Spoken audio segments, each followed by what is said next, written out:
Tunaye mtumishi wa Mungu Dorcas, sogea tu mbele wakuone. Amesogea mbele za Mungu kwa ajili ya kumshukuru Mungu. Mtumishi wa Mungu ametendewa na Bwana.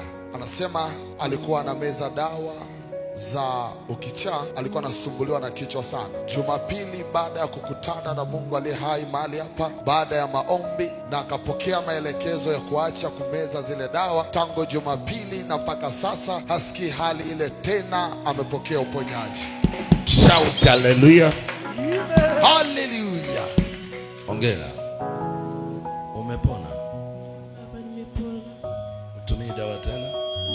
Jumapili nimeacha hapa madhabahu. Uliacha hapa madhabahu. Kuna watu hapa waliniombea wakambe. Hujameza tena mpaka dakika hii? Jumapili nilikuja kanisani nimemeza. Kila kitu ulichofundisha nilikuwa sielewi chochote, maana nilikuwa napoteza kumbukumbu.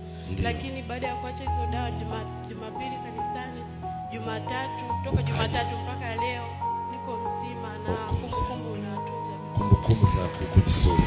Chapa makofi kwa Mungu leo.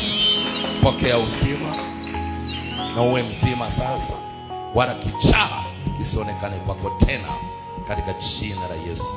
Amen. Mchape Yesu makofi kwa ushindi huo.